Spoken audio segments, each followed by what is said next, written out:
right now on the program. Want to welcome to the show executive field editor of American Hunter Magazine, columnist for Forbes.com, Mr. Frank Miniter. Frank, good evening, sir. How you doing tonight?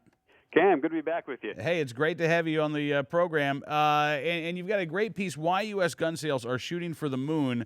I'm sure you were out I didn't see you, but then again, there were 60,000 people at the SHOT Show this year, apparently. I'm sure you were out in Las Vegas earlier this week, right?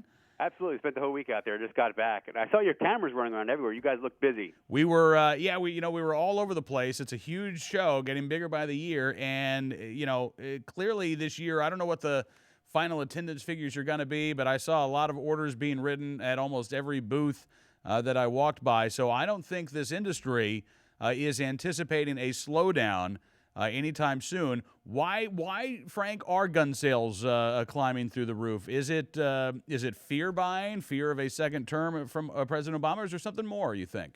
That is a piece of it. And I did get a chance to sit down with Steve Sinetti, the CEO of the National Shooting Sports Foundation, and kind of dragged him off the floor a little bit. He was so busy, and asked him that very question. We got into it, and he said one statistic that really surprised me, and I never really saw it in this perspective, that in 1959, 70% of people polled were actually for handgun bans. Now, of course, that has completely flopped around, and 70%, believe in their Second Amendment, and only 30% may have that kind of idea. So that's been the general trend of this, the National Rifle Association and so many other groups getting together and fighting for those rights. But when we see these very recent spikes in gun sales, some of it is definitely attributable to the Obama administration, because you could see the gun sales spike right before he was elected in 2008, and then we saw that 2009 was the biggest year. It still beat 2010 and we think 2011 for gun sales. So there was that's definitely a part of the factor, and I did talk to him about that, and he said that was definitely part of it. But he said he sees bumps every time there's an administration change because gun control does come up. So it's part of it. But he noted a lot of other things, like returning U.S. servicemen from Iraq and Afghanistan who are sticking with the sports.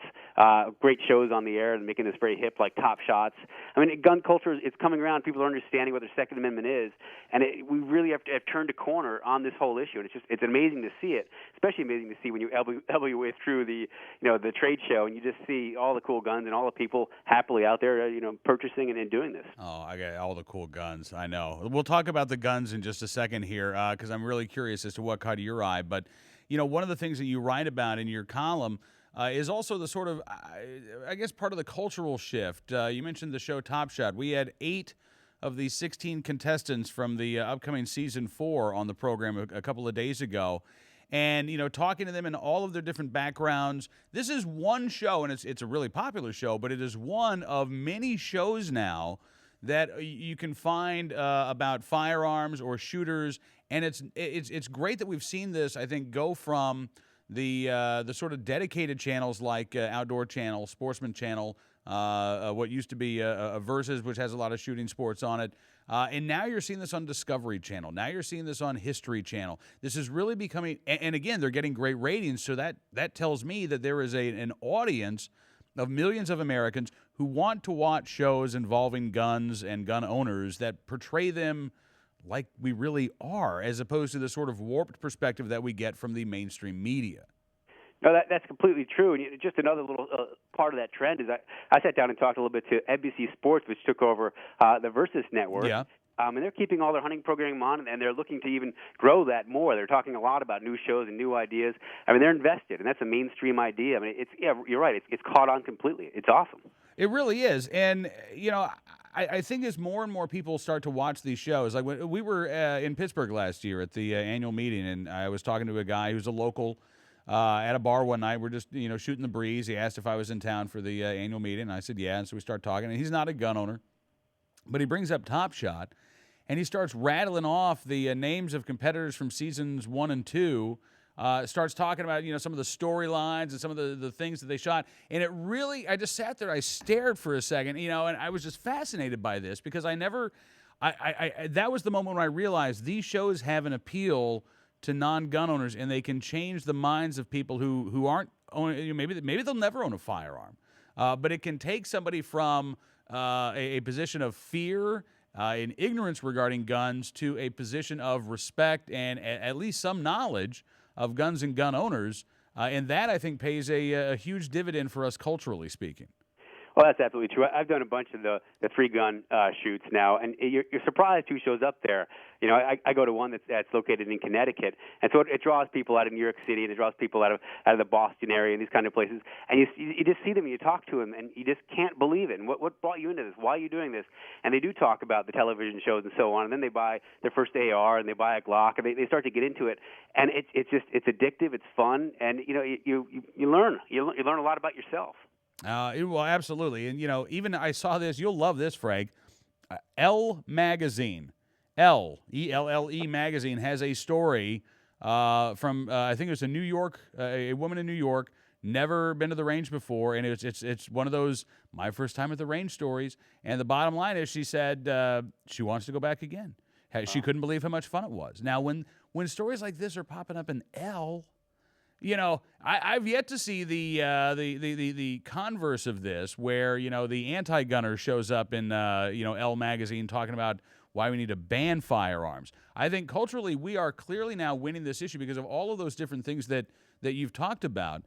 Does this mean that what we're seeing is not a spike in gun sales, but a true steady trending upwards in gun sales? Oh, no, it's clearly a trend. The National Shooting Sports Foundation had a press conference where they put up the charts on NICS checks, on gun sales, on gun manufactured here and imported, and put it all together.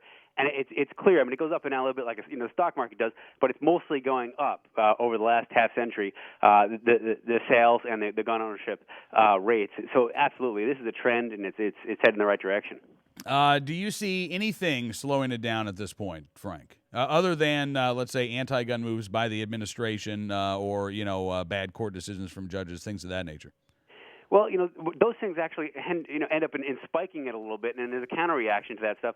So I don't really know how that will play in it, but no, I see the coolness factor growing. I really don't see it in the immediate future anyway, really changing. We've turned these things into fun things because they should be. I mean, it's an irresponsible thing. You have to be careful as you do it, but it's also a fun thing.